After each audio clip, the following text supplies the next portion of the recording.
Good morning, or depending on when you're watching this, good afternoon, good evening, or good night. My name's Ross, and as always told, out of Voice of Radio. So today, we need to look at a bit of a price watch for Darkness Ablaze. You see, the set is out in Japan, and shops are kind of open now, and they're starting to publish their buy list, so we can start having a good look at the rough value of these cards. Now, the usual appendices here. These are buying prices, not selling prices. So you do need to add a little bit in terms of, obviously, the store making a profit to sell. And these are Japanese prices, and singles in Japan tend to be lower than they are over here. Got that? Good. Let's start with Crobat. Crobat's ridiculous. The regular art version of Crobat is selling for, being bought for 2,200 yen. Now, to put that into context, right, we are talking $20 or £16. That's a buy price in Japan. That is ridiculous. We could look at something like Eternatus VMAX that we all know to be really good. And the Rainbow Rare version of that is coming in at 1,200 yen. 1,200 yen! Now, 1,200 yen, if we convert it, comes in somewhere in the region of £8.80 or $9.90. Yeah. It is gigantic. The price for Crobat is huge, and that shouldn't surprise you, incidentally, right? The price for Crobat should be absolutely representative here, because it is the new Shaman. Literally, it's got the same ability, except Shaman wasn't limited to once during your turn, and Crobat is. And yeah, fine, in the short term you can play Dedenne instead, but what are you going to do next rotation? August, September 2021, this is getting real. So, yeah.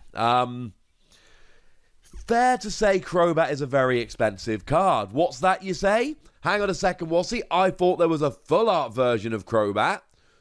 Can we know how much that retails for? Or, not retails, but is being bought for? Yes. 3,000 yen. Which, again, if we put that into the translation, or conversion, comes out at about £22 and about $28. Oh. Yeah, you see, ladies and gentlemen, that is, that's pretty huge. Again, this is a buy price in Japan. That is 2.5 times what you would get for Eternatus VMAX, the Rainbow Rare. And we're expecting that to be one of the very, very best cards in the game when it launches.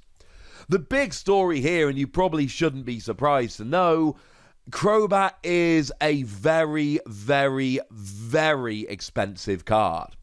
Like a hyper expensive card. You need to try and go and get yourself some Crobat as fast as you possibly can. Now, it's not the only expensive card. We mentioned Eternatus VMAX coming in at 1,200 yen. That's still quite a beefy price. But the regular can be picked up for 450 yen. Bought for. Which is kind of £3.30 or about $4.20. So, really not hideously expensive. The thing about Eternatus VMAX at the moment, and this is just my take on it, as is all I can give, it is unsure right now. It looks like one of the best cards in the format, but tournaments have been off for a little while. I've shown you a winning Eternatus deck, and I think that's going to keep going. If you ask me at the moment, I think Eternatus is underpriced right now. I would expect this to keep rising and rising as we go. I think Eternatus is going to keep being a more expensive card.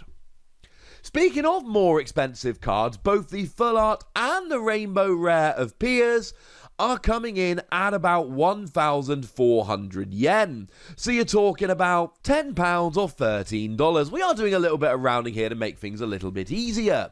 So clearly a very expensive card. For those of you that have forgotten, this is the one that lets you search for a Darkness Pokemon and an energy. Basically, it lets you search for a Crobat and a special energy. That is, really, really good. It is clearly going to be a staple in Eternatus decks. which is something you need to keep an eye on. So, yeah, I mean, clearly the regular version of it is going to be significantly cheaper, but the fancy versions of this really are, they're commanding a little bit of money. If we compare that to Rose, for instance, this is the one that lets you attach 2 basic energy from your discard pile to one of your VMAXs, and then you have to discard your entire hand. Well, there are ways around it.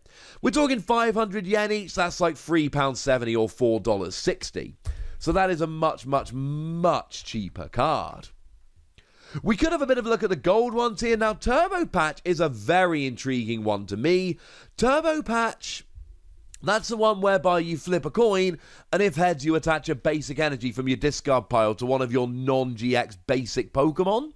Some people are saying this is absolute trash garbage. Other people are saying it's a really good card that should see a bunch of play. I think I'm leaning more towards the latter here. I think it probably is a very, very good card, and I think it's one we should probably get a little bit excited about. Gold version of it, 1,400 yen. Yeah. £10, $13. That is, that's quite expensive. Again, this is a buy price in Japan. You add a bunch because it then needs to be sold. Then you add a bunch because Japan singles are cheaper. And you start to see this is a pretty expensive card. Obviously, the price of this will fluctuate up and down depending on whether it actually sees any play. Capture Energy is a very nice one, and that's actually out at the moment. That came out in Rebel Clash. That's the colorless energy that you attach to one of your Pokemon, and then it lets you search out a basic. That's currently being bought for 1,300 yen. So you're talking about £9.50 or about $12. And again, this is a very playable card. Now, I've played a lot of Rebel Clash because of the Players' Cup coming around at the moment. It has led me to play rather a lot of Rebel Clash games, or Rebel Clash legal games, in a short period of time. And one of the things I'm seeing is very, very little play from Capture Energy. But it's still a gold card, and there's still a whole bunch of potential here, so you can understand why it's getting up to those prices. The other gold card here we see is Gold Colossal, which is coming in at an even 1,000 yen, so you're talking £7.30 or $9.30. And the thing is, Colossal might be a gold card, but there is just no hype around Colossal whatsoever. It's the one that's got the ability that lets you attach a fire and a fighting energy from your discard pile to your Pokemon, but it's not seeming to be particularly good at the moment. It's a stage 2, it's a little bit slow, it's a little bit awkward, and frankly, people just aren't playing it. So, yeah, it's been a bit weird, if I'm honest with you. It is, it's going to be popular and it's going to be valuable purely by the basis of being a gold card, but honestly, it's not a particularly playable card, and I think that's probably why it's lower than the others. Now, outside of that, the only thing that really strikes me about the prices here, people are not hyped about the other Pokemon V. I mean, Houndoom and Scizor V Max are all being bought for 30 yen. That is 22p or 28 cents, which is kind of ridiculous. That's not much. I mean, the Rainbow Rare Scizor is coming in at 300 yen, which is £2.20 or $2.80. And even that is more than Dreadnought VMAX, which is the Rainbow Rare, which is 200 yen. I suppose there's a little bit of respectability for my boy Salamence, where the Rainbow Rare of the VMAX and the Full Art of the V are coming in at 500 yen, which is rocking about £3.70 or $4.60. So at least they like Salamence more than the others, in the same way that I do. And to be fair, that is more than regular Eternatus VMAX, so maybe we should be a little hyped on Salamence. That's the one where the V, for free energy, bearing in mind it works brilliantly with Welder as a colourless energy Pokemon, does 30 damage to each of your opponent's Pokemon. Great if you get it going turn 1, going second. And then the V Max for a single energy does 40 to 2 of your opponent's Pokemon, which is how you get from 30 to 70 and start smashing stuff like Jirachi. So maybe we do need to, just acknowledge for a moment that the value of Salamence is at least slightly higher than the others. But make no mistake about it, it is Crobat number one by a long shot, and then it really is Eternatus, Piers, and the gold cards that are really attracting the value so far from Darkness Ablaze.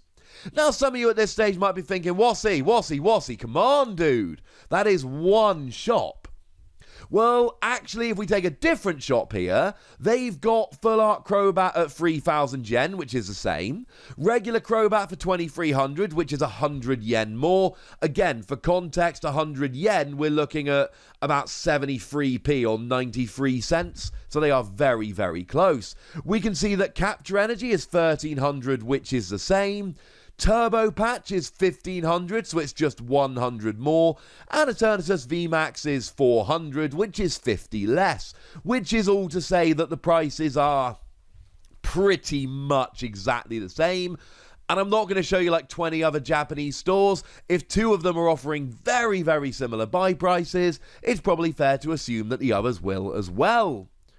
So there you go. Maybe not too many surprises there, but I tell you what, there are some money cards coming in Darkness Ablaze, and you should all be a little bit excited. But for now, I want to know what you think about this. Did any of them surprise you? Did any of them shock you? Or was it all pretty much what you thought it would be? Let me know in the comment section. Go nuts. Be nice. And then make sure you like this video, subscribe to this channel, follow me on Twitter at @TheWassy, and Twitch for some live action at twitch.tv/PTCGRadio. If you want to support the channel, get some bonus podcasts and all that good stuff, head on over to patreon.com/PTCGRadio, where you can do exactly that. But by far the most important thing, as always, look after yourselves till next time, would ya? Thank you very much for watching. My name's Ross, and you've been watching PTCG Radio.